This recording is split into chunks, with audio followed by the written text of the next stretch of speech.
স্বরূপখালী খুবই সুন্দর একটি নদী। এই নদীটা আমরা পার হচ্ছি। এখন আমরা স্বরূপখালীর ওপারে যাচ্ছি এবং দেখেন এখানে ইলিশ মাছ ধরতেছে। সত্যি অসাধারণ এটা এবং এখানে রশি এবং হচ্ছে কাঠের জন্য এবং হচ্ছে গাছের ব্যবসার জন্য খুবই বিখ্যাত এই জেলাটা। তো আমাদের এখান থেকে গন্তব্য শুরু আমরা হচ্ছে বানারীপাড়া থেকে অটো নিলাম। অটো নিয়ে আমরা হচ্ছে যাচ্ছি স্বরূপখালীর দিকে। তো আমরা হচ্ছে এই রাস্তা নিয়ে যাবো। তবে আমাদের হয়তো সর্বোচ্চ ১৫-২০ মিনিট সময় লাগবে স্বরূপখালী পর্যন্ত যেতে।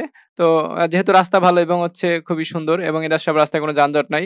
আ আলহামদুলিল্লাহ আমরা খুব ইজিলি যেতে পারবো। এই জায়গাটা হচ্ছে অনেক সময় তো তবে স্বরূপখালী থেকে বরিশাল পর্যন্ত যেতে এখানে আগে হচ্ছে অনেকগুলো লোয়ার ব্রিজ আসতো বা আমরা যে লোহার যে ব্রিজগুলো দেখতে পাইতাম এখন বর্তমানে সেই ব্রিজগুলো ভেঙে এখন এইভাবে অনেক চ্যাপ্টা বা হাইওয়ে সিস্টেমে হচ্ছে রাস্তাগুলো করা হয়েছে এবং ব্রিজগুলো করা হয়েছে। সত্যি অসাধারণ এবং রাস্তাগুলো দেখতে অনেক সুন্দর লাগে এবং কোনো ধরনের যানবাহন পারাপারে কোনো ধরনের জটিলতা বা কোনো ধরনের আশঙ্কা থাকে না দুর্ঘটনার। এখন বর্তমানে আমরা যে এরিয়াটার মধ্যে আছি এই এরিয়াটার হচ্ছে ডানে এবং বামে হচ্ছে নার্সারি। এখানে বড়, বড় নার্সারি বাগান আছে। তো আমি মূলত এই যে গত ঈদে এবং হচ্ছে তার করোনার সময় আমি এখান থেকেই মূলত অনেকগুলো হচ্ছে নার্সারিতে এসে চারা নিয়েছিলাম। যেমন আমের চারা, লিচু চারা, তারপর হচ্ছে সবেদা চারা ইত্যাদি। তো এখানে সত্যি অনেক বড়, বড় নার্সারি আছে এবং এখানে সকল ধরনের দেশি বিদেশি সকল ধরনের হচ্ছে আপনি চারা গাছ বা হচ্ছে কলম পাবেন। এই যে এখন যে এরিয়াটা দেখতে পাচ্ছেন এই এরিয়াটার সামনে এবং ডান পাশে যে নদীর পাশে এগুলো মেক্সিমাম এখানে হচ্ছে বড়, বড় ইটের ভাটা আছে এবং এখানের ইটগুলোই আমরা হচ্ছে যেকোনো কাজে বা আমাদের আশেপাশের এলাকার বা জেলার মানুষগুলো এখান থেকেই বিশেষ করে ইটগুলো সংগ্রহ করে।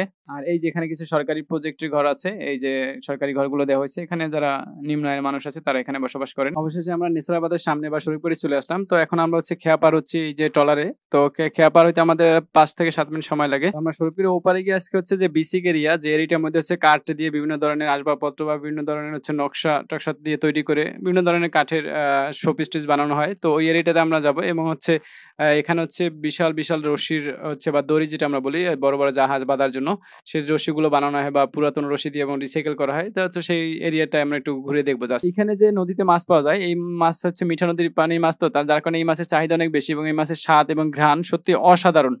এবং ঢাকার তুলনায় এখানে মাছের দাম একটু বেশি বা হচ্ছে কারণ হচ্ছে এই মাছের ডিমান্ডটা বা চাহিদাটা অনেক, অনেক বেশি। বর্তমানে এখন আমরা যে এরিয়াটা দেখতে পাচ্ছি এটা হচ্ছে শরীফখালী হচ্ছে বেসিক এরিয়া। তো আমরা ওই যে খালের পাড়ে হচ্ছে অনেক বড়, বড় হচ্ছে রশির হচ্ছে স্তূপ দেখতে পাচ্ছি। এইগুলো হচ্ছে পুরাতন রশি। তো এগুলোকে আবার হচ্ছে রিসাইকেল করে হচ্ছে বিভিন্ন ধরনের হচ্ছে আবার নতুন রশি তৈরি করে। তো এই আশেপাশে যে আমরা ওই যে ইয়ে ভবনগুলো দেখতে পাচ্ছি বা দোকানগুলো তো এর ভিতরে সবগুলো এর কাজই হচ্ছে এই রশি এখানে হচ্ছে তৈরি করা।